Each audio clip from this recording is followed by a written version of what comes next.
Hello, my friends. Welcome to another episode of Breakfast with Sergio. Today, I'm super excited to have with me my good friend, Steve Prince. He's joining us today. We're going to talk about his art, of course, and also about social and racial justice. So don't go anywhere. It's going to be a great conversation.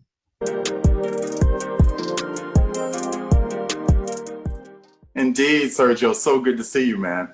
It's been quite a while. You know, I was looking today at my podcast because you were, I think, my second or third guest on my podcast, and I couldn't believe that was 5 years ago.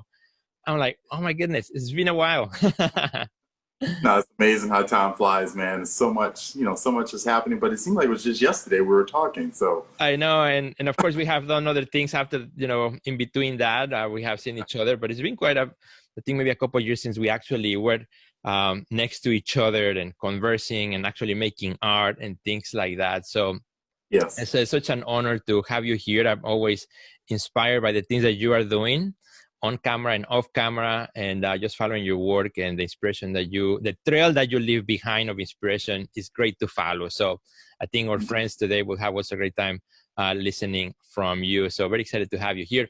Now, I was trying to think about as I look back to 5 years ago when you came to my podcast, and the topics that we were talking about back then, right? 5 years ago, different world seems like it now with everything that has happened in the last few months.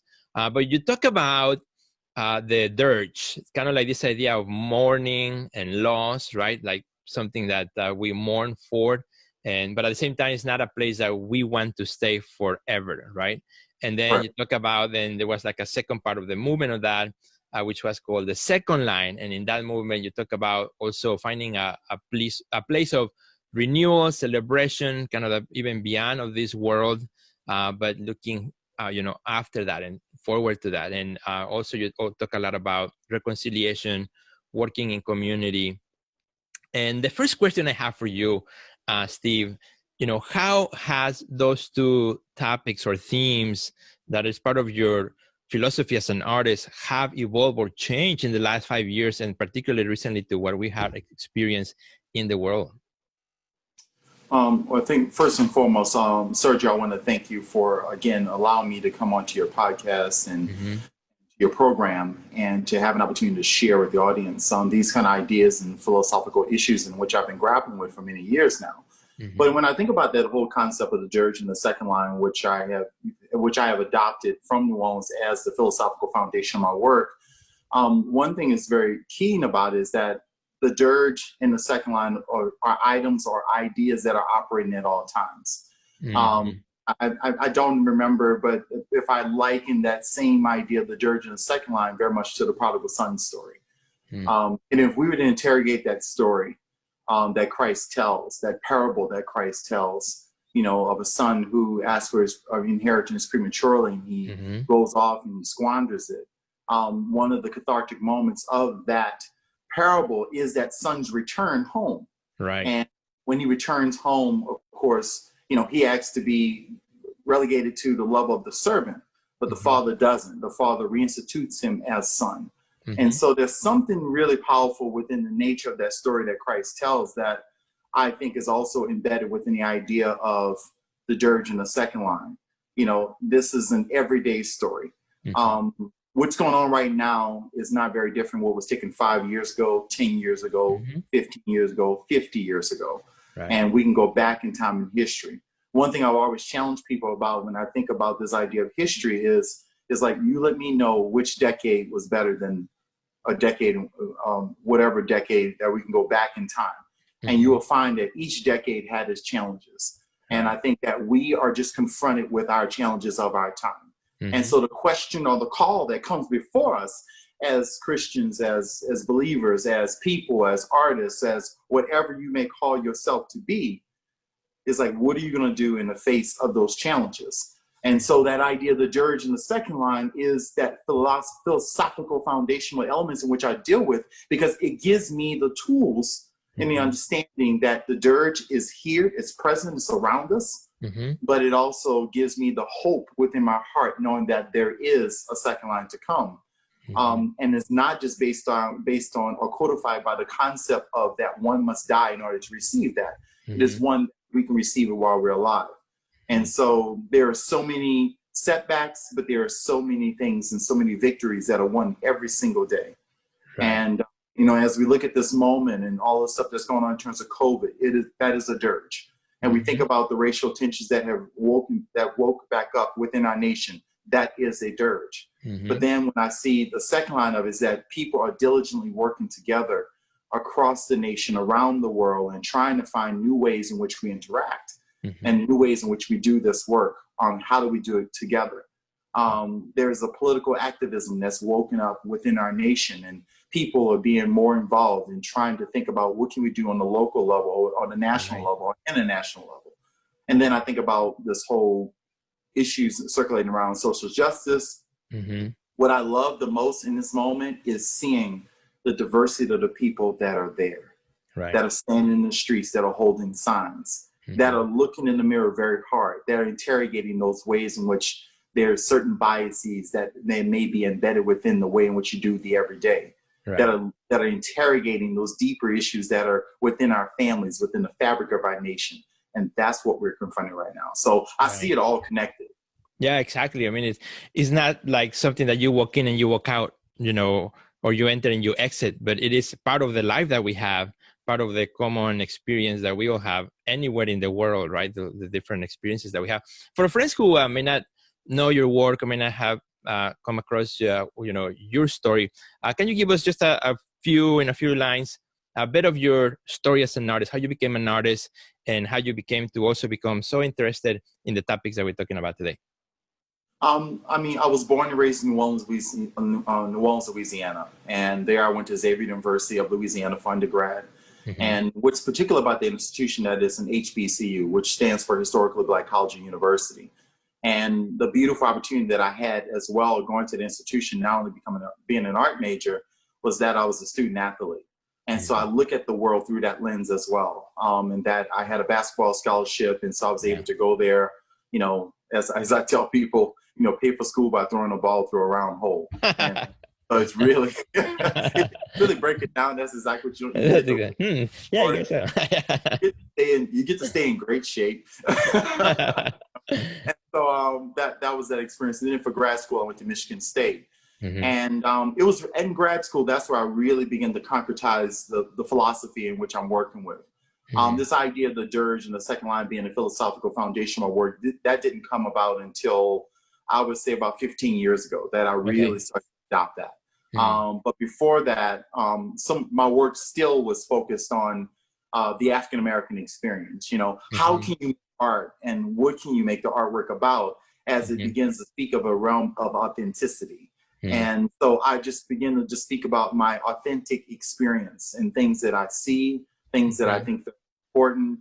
And then, of course, ultimately, my work is going through a faith lens in terms of what I see and how I see answers to it. Because I don't see my work as simply a social commentary.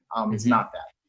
I am also trying to offer solutions within the context of my work, and at the same time, go out in the community and do this work in the communal context. And so maybe let's dive a little bit into that part, because I love that, as you talk about not only in the work we raise the questions, but also trying to provide some solutions, right, to these very difficult conversations that we're having.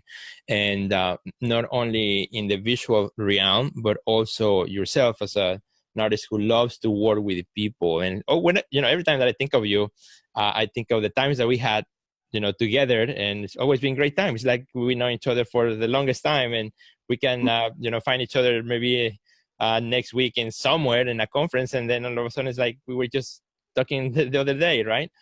You are a person who attracts people, who has a great affinity for connecting with people. Tell me a little bit about then, how you take those ideas and those constructs that you talk about, and also transferring into our everyday conversations, our relationships with people. Because today, something that as we move forward and we see more and more the divide of people, right? Are you left or right? Are you this or that? Are you, all these separations, and that sometimes even when we are engaging with people, they can become walls or blocks. So, how do you bring some of those ideas to connect with people of all walks of life and of all kinds of thinking? Yeah, I think that something is elemental to us. Sergio.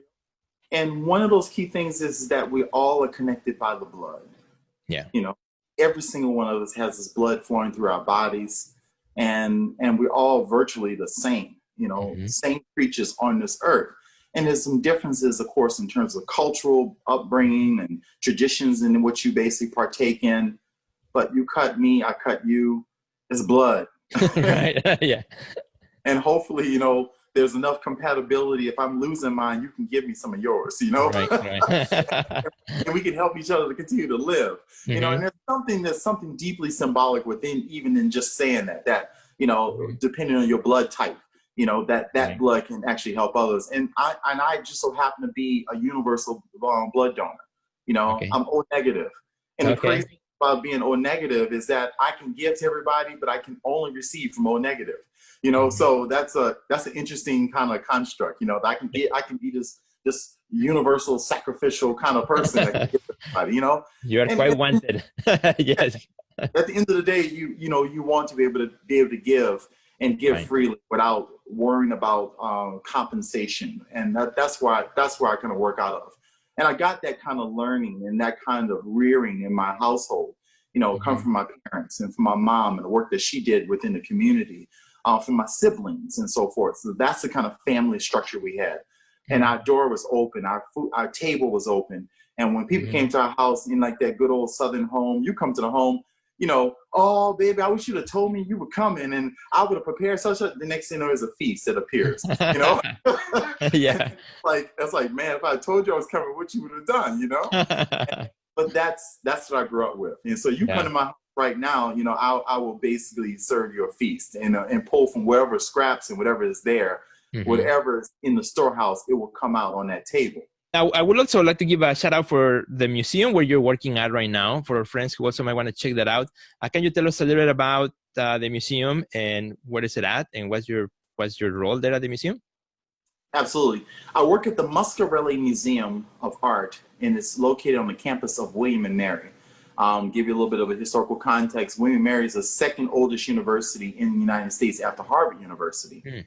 And I've been working there for 2 years now, and I'm the Director of Engagement and Distinguished Artist in Resident. I guess one of the most common questions that I get in reference to my job here is like, well, what is the Director of Engagement? And so basically, as Director of Engagement, I oversee educational kinds of programs and outreach. I develop different projects and programming in and around the community. And then as artist in resident, it is an opportunity for me to continue to be recognized as a visual artist that works internationally. And so I'm also an international ambassador for this institution as I travel about the country, going to different institutions and different spaces and having art shows and so forth. I continue to go under the moniker, of course, as Director of Engagement for the Muscarelli Museum. So, just last night, and when I had my workshop, I had a student from Australia, how wonderful is that in terms of a Zoom class? Right. From all around the world that are taking your classes, that you're engaging with, and that you're sharing this love, this joy, the passion, the power of the visual arts and how transformative it has been, not only for my life, but so many people's lives in which it's able to touch. So that's what I do here at the Muscarelli Museum. So Steve, for our friends who also would after this conversation, I'm sure there's going to be a lot of our friends who would like to go check out the work that you do. Where can they find it? Where can they, on social media and also on your website? Absolutely. One of the key places that I've been driving people to see my work is you go to the site Black Art in America. And it is out of Columbus, Georgia, and they showcase a lot of my work. And the other place is called Zucot. And Zucot is Z-U-C-O-T, and that's the gallery that represents me down in Atlanta, Georgia.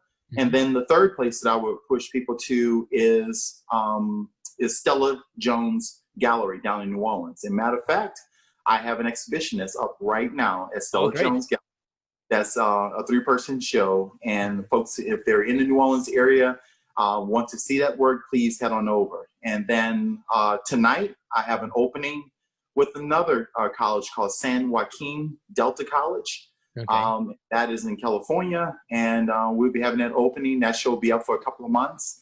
and folks have an opportunity to check that out and see the kind of work I'm doing. So the whole COVID thing has shifted us, and in some profound ways, and affected us in profound ways. But as I said, as artists and as creatives, you know, and as people, we're finding a way to make a way out of no way, and finding new ways to connect. And so I'm so glad to be able to connect with you this way, to see your face. Thank you. And of course, I follow you online, all the different things and the impact that you're making. And I'm sure you're seeing my likes are showing up on your page. And of course, thanks for that. And of course, I get your newsletter, so I know everything that's going on, what you're doing, and I love the work and the impact that you have endeavored to and set your life to do.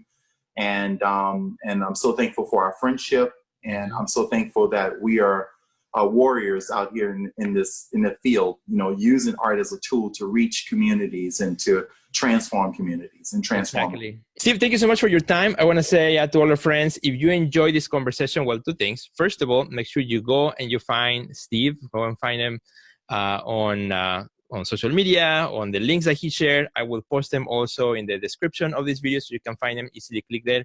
And of course, very important, number two, make sure you share this episode with all your friends. That's something that Steve and I will be super happy to see lots of shares. So thanks, my friend. Have a great day. I look forward to connecting with you in person one of these days, and maybe I do something together.